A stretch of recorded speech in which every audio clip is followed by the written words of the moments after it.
Okay, folks, hello, Jeff here, and I wanted to introduce you to a very cool applet that we're going to make use of this week as we take some time to understand simple harmonic motion and damped harmonic motion and the effect of the different parameters.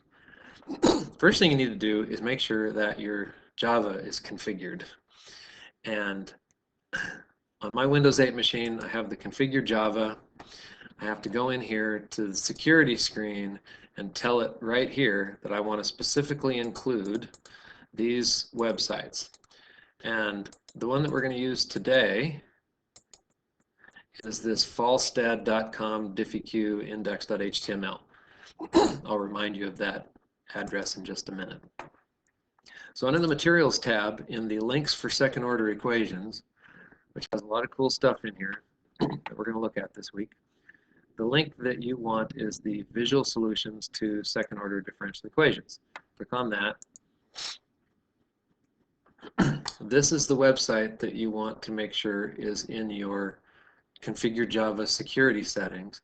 And once you've done that, then you have to close the Java, close the browser, start it back up, and you will be able to upload the applet, which you see right here.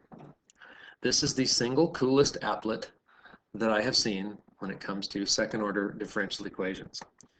So we're going to select the AY double prime plus BY prime plus CY, and we're going to leave the right hand side to be 0, which indicates an unforced oscillation. Now, this graph shows negative time and positive time, so we're going to ignore everything that's over here for the duration of using this applet, and we're only going to focus on the positive time. I wish I could reset the axes. So familiarize yourself with what's here. You show the left-hand side of the differential equation, which is several different things. You can show the right-hand side. There's 0, there's an impulse force, there's a step force, square wave, sine wave force, sawtooth. We'll talk about those later on. And then you can also change the settings for the A, which is the mass, B, which is the damping, and C, which is the spring constant. You have an initial velocity setting, and then all of your different constants. Now, these will all become clear to you as you go through this app.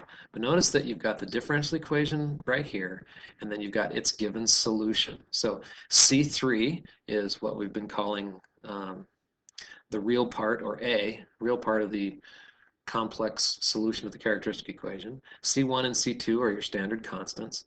C4 is the angular frequency, the omega, or the B, in the complex root of the characteristic equation. So as you see right here, again, ignore the left-hand side. What you see right here is a dampened oscillation. And that should make sense if you look over here. We've got a mass of 1, we've got a spring constant of 1, and a very small dampening. So put your mouse over the B and hold down the mouse button, and you can slide this thing left or right. And you can see how the change in the dampening affects the motion of the spring mass oscillator. So I'm going to bring this B all the way down to as close to 0 as I can get. And you'll notice that you're seeing simple harmonic motion, a forever existing sine or cosine. Now, what's really cool about this is you can go and you can change the different constants. You can see how changing the constant affects the motion. C3, notice, is 0, and that should make sense because this term will not exist if there's no damping.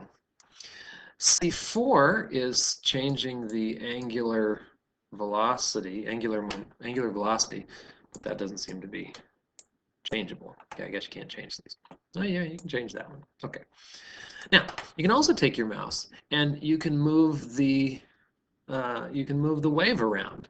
And let's say you want your initial position to be way up here with an initial velocity that's negative.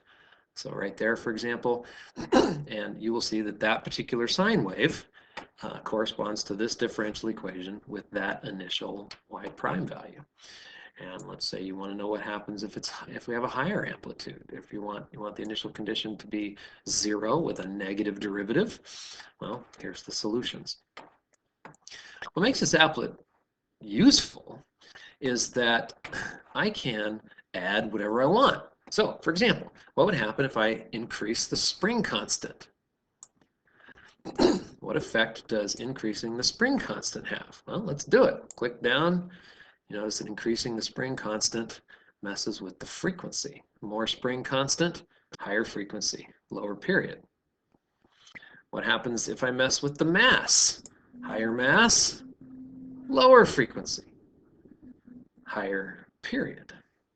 Lower the mass, and as you can see, I increase the frequency. So you want to use this applet to familiarize yourself with how these different parameters affect the solution. And as you know, the omega value is the square root of k over m. So as I change the mass and as I change the spring constant, that's going to have an effect on the frequency and the period of the motion. So I'll set these back to 0, and then you can start asking yourself some more cooler questions. Let's bring in some dampening here.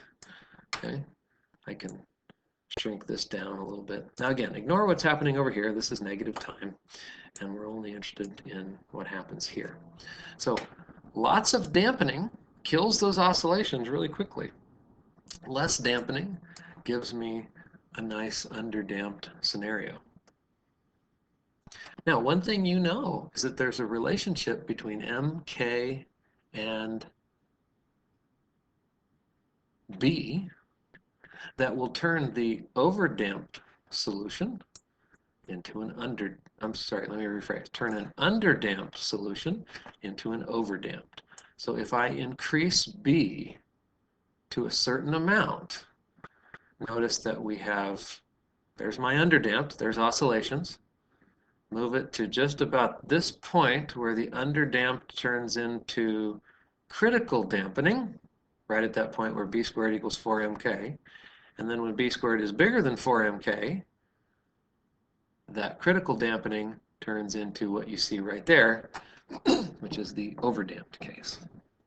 So take some time, play with this applet, get familiar with it, and then what's going to happen is we're going to start changing the right-hand side from 0, which represents an unforced oscillation, to some different forcing terms. So what happens if you have a situation that's damped, you have a mass of 1, a shrink constant of 1, but the oscillation is being driven by some outside force, maybe a piston, maybe a slap, that kind of thing.